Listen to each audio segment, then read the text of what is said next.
Hello students, good morning. आशा है कि आप परिवार में कुशल मंगल से होंगे।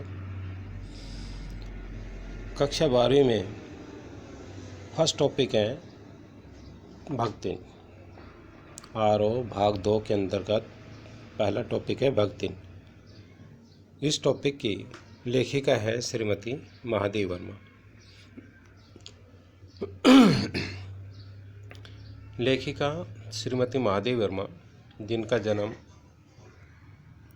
सन 1907 ईस्वी में उत्तर प्रदेश के अंदर फर्रुखाबाद के एक अच्छे प्रतिष्ठित परिवार में महादेवी का जन्म हुआ था और बचपन में इनकी जो आरंभिक शिक्षा थी वह इंदौर में हुई थी। मात्र 9 साल की उम्र में ही अल्पायु में महादेवी को विवाह बंधन में बांध दिया गया था, क्योंकि पिता जो थे वो स्कूल के अंदर अंग्रेजी के अध्यापक थे, माँ घरेलू महिला थी। लेकिन परिवार में जो दादाजी थे वे उर्दू और फारसी के जानकार थे। उन्हीं का ही ज़्यादा दबदबा था, आस्तिक विचारों के थे। तो ज़्यादा से ज़्यादा समय महादेवी अपने दादाजी के संपर्क में ही रहती थी और उन्हीं की वजह से 9 साल की अल्पायु में ही उनको विवाह बंधन में बांध दिया गया था। लेकिन यह जो विवाह बंधन था ये ज़्यादा समय तक नहीं चल सका और बहुत जल्दी ही मात्र 12 साल की अल्पायु में ही महादेवी विधवा भी हो गई थी।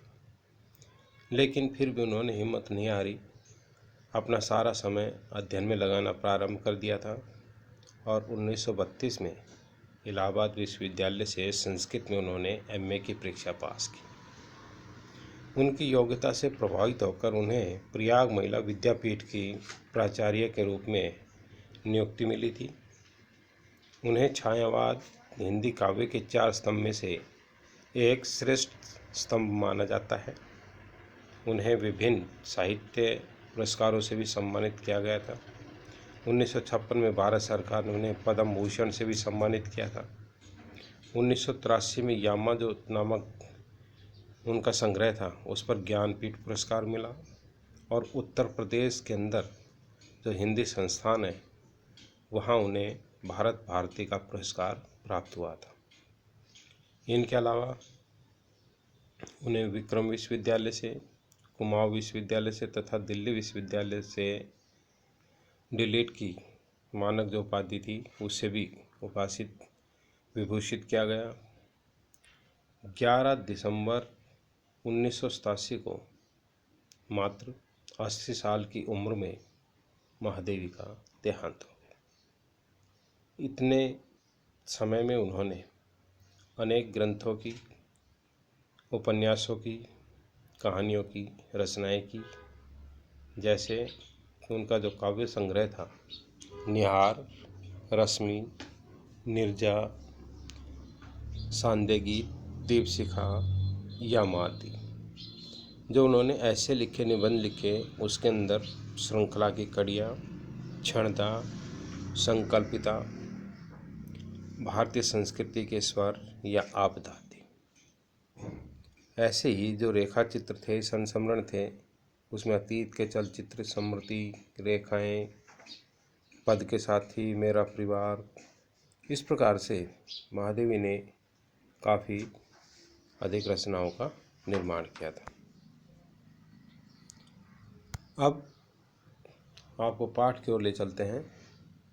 इस पाठ में महादेवी वर्मा की एक सेविका थी, अर्थात घर के अंदर काम करने वाली नौकरानी थी। उसका लेखिका ने अपने इस ग्रंथ में वर्णन किया है, जिसका नाम रखा है उन्होंने भक्तिन। कि जो भक्तिन थी, घर के अंदर काम करने वाली नौकरानी, वह छोटे से कद की और दुबले शरीर वाली भक्तिन अपने पतले पतले होठों के कोनों में दृढ़ संकल्प और छोटी आंखों में एक विचित्र समझदारी लेकर जिस दिन पहली बार मेरे पास उपस्थित हुई थी, तब से लेकर आज तक एक युग का समय बीत चुका है। लेखिका कहती है कि जिस समय पहली बार लेखिका के पास भक्ति नामक महिला अर्थात घर की नौकरानी प्रस्तुत हुई थी, तो वह उस समय से लगाकर और आज तक काफ़ी समय बीत चुका है। वह घर के अंदर एक नौकरानी के रूप में और परिवार की सहायिका के रूप में अपना जीवन प्रस्तुत कर रही है, पर यहाँ कोई जिज्ञासु उससे इस संबंध में प्रश्न करने को तैयार नहीं होता है। तब वह पलकों को आदि पुतलियों तक गिराकर और चिंतन की मुद्रा में ठुड्डी को कुछ ऊपर करके विश्वास भरे कंठ से उत्तर देती है, तुम परिचय का भी पता ही है, यह 50 बरिस की से संग्रहित है। यहाँ पर महादेवी वर्मा कहती है कि वह 50 सालों से मेरे साथ रहती आई है। इस हिसाब से मैं 75 की ठहरती हूँ, अर्थात 75 साल की उम्र हो चुकी है और वह 100 वर्ष की आयु भी पार कर जाती है। ऐसा केवल कल्पना की जाती है, इसका भक्तिन को पता नहीं है। पता हो भी तो संभवतः वह मेरे साथ बीते समय में रति भर भी कम नहीं करना चाहेंगी। मुझे तो विश्वास होता जा रहा है कि कुछ वर्ष और बीत जाने पर वह मेरे साथ रहने के समय को खींचकर 100 वर्ष तक पहुंचा देगी। यहाँ पर महादेवी वर्मा कल्पना कर रही है कि यदि भक्ति मेरे साथ रही तो शायद वह मुझे 100 वर्ष के पार भी पहुंचा देगी, चाहे उसके हिसाब से मुझे 150 वर्ष की असंभव आयु का भार क्यों न ढोना पड़े। सेवक धर्म में हनुमान जी से स्पर्धा करने वाली भक्तिन किसी अंजना की पुत्री न होकर एक अनामधम्य गोपालिका की कन्या है। नाम है लक्ष्मी अर्थात लक्ष्मी। यहाँ पर लेखिका कहती हैं कि वह जो महिला थी उसका नाम था बचपन में लक्ष्मी अर्थात लक्ष्मी, पर जैसे कि नाम की विशालता मेरे लिए दुर्लभ है कि यह जो शब्द है यह मेरे लिए काफ़ी भयानक था, वैसे ही लक्ष्मी की समृद्धि भक्ति के कपाल और कुंचित रेखाओं में नहीं बन सकी कि उसके भाग्य में कभी लक्ष्मी शब्द सार्थक हुआ ही नहीं। वैसे तो जीवन में प्राय सभी को अपने अपने नाम का विरोधाभास लेकर जीना पड़ता है, पर भक्तिन बहुत समझदार है क्योंकि वह अपनी समृद्धि सूचक नाम किसी को बताना नहीं चाहती थी कि लक्ष्मी जो शब्द है या लक्ष्मी जो शब्द है इसका अर्थ होता है धन दौलत, लेकिन उस महिला के जीवन में कभी धन दौलत शब्द नसीब ही नहीं हुआ, तो वह अपना नाम लोगों से छिपाना चाह रही थी। केवल जब नौकरी की खोज में आई थी तब ईमानदारी का परिचय देने के लिए उसने शेष स्त्रीव्रत के साथ यह भी बता दिया था कि इस प्रार्थना पत्र के साथ कि मैं कभी नाम का उपयोग न करूं। उन्होंने महादेवी वर्मा से निवेदन किया था कि आप मुझे लक्ष्मी या लक्ष्मण के नाम से न पुकारें। उपनाम रखने की प्रतिभा होती तो मैं सबसे पहले उसका प्रयोग अपने ऊपर करती। यहाँ पर लेखिका कहती है कि मैंने उसको एक नया नाम दिया और इस तथ्य को वह देहातिन क्या जाने, इसी से जब मैंने कंठी माला देखकर उसको एक नया नाम दिया तो वह नया नाम मिला मुझे भक्तिन। कवि तो तत्वहीन नाम को पाकर भी वह गदगद हो उठी, अर्थात यह जो शब्द था इस शब्द को सुनकर लेखिका कहती है कि जो नौकरानी मेरे पास आई थी, भक्तिन मेरे पास आई थी, वह बहुत ही खुश हो उठी थी। भक्तिन के जीवन में इतिव्रत बिना जाने हुए उनके स्वभाव को पूर्णतः क्या अंशतः समझना ही कठिन होगा। वह ऐतिहासिक जोशी गांव में प्रसिद्ध एक सुरमा गांव के अंदर जो परिवार है उसमें इकलौती बेटी ही नहीं, विमाता की किंवदंती कही जाने वाली ममता की छाया में पली हुई कन्या थी। लेखिका कहती है कि भक्तिन का जो जन्म था वह एक छोटे से परिवार में हुआ था। इकलौती बेटी थी, लेकिन उनकी माता की मृत्यु हो चुकी थी। विमाता अच्छे स्वभाव की नहीं थी, इस कारण से 5 साल की उम्र में उसे हंडिया गांव के अंदर एक संपन्न गोपालक की सबसे छोटी पुत्रवधू बनकर पिता ने शास्त्र से 2 पग आगे रहने की ख्याति कमाई, अर्थात 5 साल की उम्र के अंदर उसका विवाह कर दिया गया हंडिया गांव में। और वह गाय पालने वाले गोपालक करते तो गाय पालने वाले कि सबसे छोटे पुत्र से उनका विवाह हुआ और वहाँ वह अपने परिवार के साथ रहने लगी, घुल मिल गई थी। 9 वर्षीय युवती का गौना देकर विमाता ने, और जब 9 साल की हुई थी तो उनका गौना कर दिया गया था। और उनकी जो विमाता थी, सौतेली माता थी, वह बिना मांगे पराया धन लौटाने वाले महाजन का पुण्य लूटा, अर्थात उसने जो सौतेली माता थी उसने 9 साल की उम्र में इस युवती का गौना कर दिया था और अपना पीछा छुड़ा लिया था। पिता का उस पर अगाध प्रेम होने के कारण स्वभावतः ईर्ष्यालु और संपत्ति की रक्षा में स्थिरता विमाता ने उनके मरण उपरांत रोग का समाचार तब भेजा। यहाँ पर कहते हैं कि जिस समय भक्तिन के पिता की मृत्यु हुई तो विमाता ने उनकी मृत्यु का समाचार नहीं भेजा, और मृत्यु का समाचार उस समय भेजा जब तक काफ़ी समय बीत चुका था, 6 महीने का समय बीत चुका था। रोने पीटने के अपशगुन से बचने के लिए सास ने भी उसे कुछ नहीं बताया। तो जब वह लगभग 6 महीने के बाद बहुत दिनों से अपने मायके भी नहीं गई थी, तो जब उसने जाकर देखा तो काफ़ी दुखी हुई, और जब वहाँ सुना तो उनके पैरों में जो पंख लगे वे गांव की सीमा में पहुँचने पर ही झड़ गए थे। हाय लक्ष्मण अब आइए की अस्फुट पुनरावृत्ति और स्पष्ट सहानुभूतियाँ दृष्टियाँ उसे घर तक ठेल ले गई कि जिसने भी देखा उसने यही कहा कि लक्ष्मण तुम अब आइयो, तुम्हारे पिता का काफ़ी समय पहले देहांत हो चुका है। पर वहाँ न पिता का कोई चिन्ह शेष था, न विमाता के व्यवहार में कोई जरा भी बदलाव आया था। दुख से दुखित होकर, बड़ी स्थिर होकर और अपमान से जलती हुई वह घर के अंदर पानी भी पिए बगैर वापस अपने ससुराल में लौट आई थी। सास को खरी खोटी सुनाकर उसने विमाता पर आया हुआ गुस्सा शांत किया और पति के ऊपर गहने फेंक फेंक कर उसने पिता की जो काफ़ी प्रेम भरी ममता थी उसमें अपना जीवन व्यतीत किया, अर्थात दुख व्यक्त किया। जीवन के दूसरे परिच्छेद में भी सुख की अपेक्षा दुख ही अधिक होता है। लेखिका कहती है कि मेरे जीवन में हमेशा दुख का अधिक भाव रहा था। जब उसने गेहुए रंग और बटिया जैसे मुख वाली पहली कन्या के 2 संस्मरण और कर डाले, तब सास और जिठानियों ने ओठ बिचकाकर उपेक्षा प्रकट की। यहाँ पर भक्तिन के जब 3 पुत्रियाँ हो गई थी तो 3 पुत्रियों को देखकर परिवार के अंदर जो सास थी, जेठानियाँ थी, उन्होंने नाम रखने शुरू कर दिए थे, क्योंकि सास 3 कमाऊ वीरों की विधात्री बनकर मचिया के ऊपर विराजमान पुरखिन के पद की अभिव्यक्ति बन चुकी थी कि परिवार के अंदर सास की 3 बहुएं थी।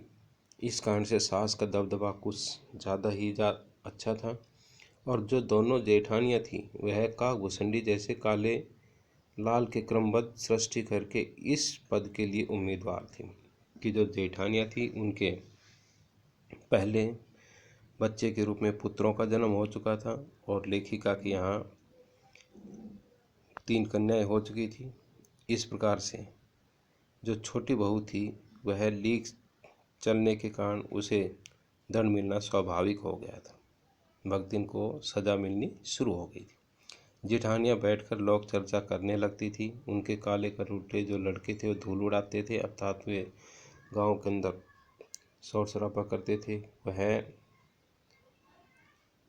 अपना लाड प्यार उन पर फेरती थी, पीसती रांधती और उन्हें नन्ही लड़कियां गोबर उठाती कि जो भक्तिन की बेटियां थी वह घर का सारा काम करती थी, कंडे आदि थापती थी, उपले थापना। जिठानियाँ अपने भात पर सफ़ेद राख रखकर गाढ़ा दूध डालती, अर्थात वे परिवार के अंदर जो दूध आदि होता है उसको अपने पास सुरक्षित रख लेती थी। और लड़कों को दूध के ऊपर आई हुई मलाई को उतार कर खिलाती थी। वह काले गुड़ की डली के साथ कठौती में मठुपाती और लड़कियां चने बाजरे की घुंघरी चबाती की। जो लड़कियों को भोजन मिलता था वह अच्छा नहीं मिलता था, और लड़कों को जो भोजन मिलता था वो काफ़ी अच्छा भोजन मिलता था। इस प्रकार से दंड विधान के भीतर कोई ऐसी धारा नहीं थी जिसके अनुसार खोटे सिक्के को टकसाल जैसी पत्नी से पति को विरक्त किया जा सके। यहाँ पर भक्तिन अपने जीवन के बारे में कहती है कि मेरे जीवन में हमेशा दुख ही दुख रहे, सारी चुगली चबाई उसकी पत्नी प्रेम को बढ़ाकर ही होती है। जिठानियाँ बात बात पर धमाधम कूटापिटी करती थी, बात बात पर गालियाँ देती थी, और इसी प्रकार से उसका जो जीवन था वह काफ़ी कठिनाइयों में बीत रहा था। आगे लेखिका कहती है कि बेटी को पहचाना जाता था। इसके अतिरिक्त जो परिश्रमी, तेजस्वी और पति के प्रेम रोम रोम से सच्ची पत्नी को वह चाहता भी बहुत रहा होगा कि अपनी लेखिका अपने पति के विषय में बता रही है, अर्थात भक्तिन अपने पति के विषय में कहती है कि जब उनका जीवन था वह पारिवारिक जीवन तो बहुत अच्छा था, क्योंकि उसके प्रेम के बल पर ही पत्नी ने अलगोजा करके सबको अंगूठा दिखा दिया था कि परिवार के अंदर जो भक्तिन का दबदबा था वह काफ़ी अच्छा चल रहा था। उनके पति भी उनका पूरा सहयोग दे रहे थे। काम वहाँ करती थी, गाय भैंस भी रखती थी, खेत खलियान भी रखती थी, और अमराई के पेड़ों के समय में उसी का ज्ञान सबसे ज़्यादा था, बढ़ा चढ़ा हुआ था। तो उसने छांट छांट कर अपने ऊपर के असंतोष की मुद्रा के साथ और भीतर से पुलकित होते हुए जो कुछ लिया, अर्थात जब उनका परिवार का समय को देखकर बंटवारा हुआ तो उन्होंने खेत खलियान अपने सभी इच्छानुसार लिए, और वह सबसे अच्छा भी रहा। साथ ही परिश्रमी दंपत्ति के निरंतर प्यार से उसका जो सोना था वह और भी अच्छा स्वाभाविक बन गया था, अर्थात फसल अच्छी होने लग गई थी। तो धूमधाम से उसने बड़ी लड़की का विवाह भी किया, और उसके उपरांत पति ने घरौंदे से खेलती हुई 2 कन्याओं और कच्ची गृहस्थी का भार 29 वर्ष की पत्नी पर छोड़कर संसार से विदा ले ली। यहाँ पर लेखिका कहती है कि जिस समय भक्तिन 29 वर्ष की हुई थी तो उनके पति का देहांत हो गया था। उस समय एक पुत्री की शादी हो चुकी थी, और 2 जो कन्याएं थी वो घर के अंदर काफ़ी छोटी थी। जब वह मरा तब उसकी अवस्था 36 वर्ष से कुछ कम ही रही होगी, पर पत्नी आज उसे बूढ़ा कहकर स्मरण करती है, अर्थात उसका उच्चारण करती है। भक्तिन सोचती है कि जब वह बूढ़ी हो चुकी है तो क्या परमात्मा के यहाँ वे बूढ़े नहीं हो गए होंगे, अतः उन्हें बूढ़ा न कहना उनका घोर अपमान है। आगे लेखिका कहती है कि हाँ, तो भक्तिन के हरे भरे खेत, मोटी ताजी गाय भैंस की और फलों से लदे हुए पेड़ देखकर जेठ जेठानियाँ के मुंह में पानी भर आता था, अर्थात उसका पारिवारिक जीवन था, हंस खेल रहा था, उसके पास पशु थे, लहलाते खेत थे, और जिठानियाँ इन चीज़ों को देखकर झलने कटने लगती थी। इन सब की प्राप्ति तो तभी संभव हो सकती थी जब मैया दूसरा घर कर लेती, पर जन्म से छोटी भक्तिन इसके चकमे में नहीं आई, अर्थात उन्होंने कभी भी जेठानी दौरानियों को यथासंभव आदर नहीं दिया। उसने क्रोध में पाँव पटक पटक कर आंगन में कांपते हुए कहा था कि हम कुकुरु बिलाई न होई, हमारे मन पुसाई तो हम दूसरा के जाब नहीं, तुम्हारे पचे की छाती पे हो रैया बुझाब और राज करब समझे है।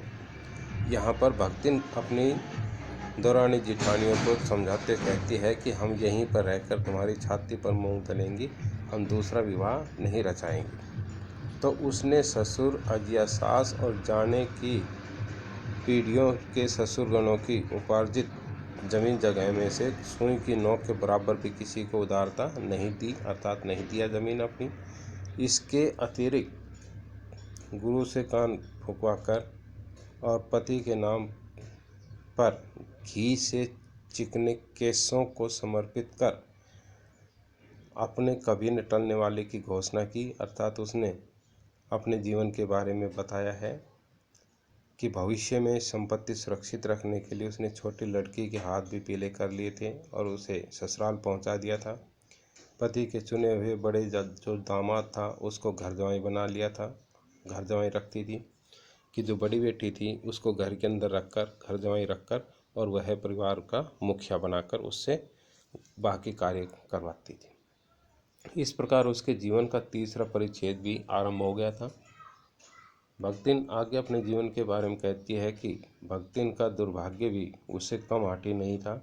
इसी से किशोर से युवती होती हुई बड़ी लड़की भी विधवा हो गई बेचारी, और भैया उसे पार न पाने वाले जेठ और काफ़ी को परास्त करने वाली कटिबद्ध जिठानियों ने एक आशा की किरण देख पाई कि जो जेठ जिठानियों के लड़के थे, अब उनको जो विधवा हो गई थी लड़की उसके बारे में चिंता सताने लगी।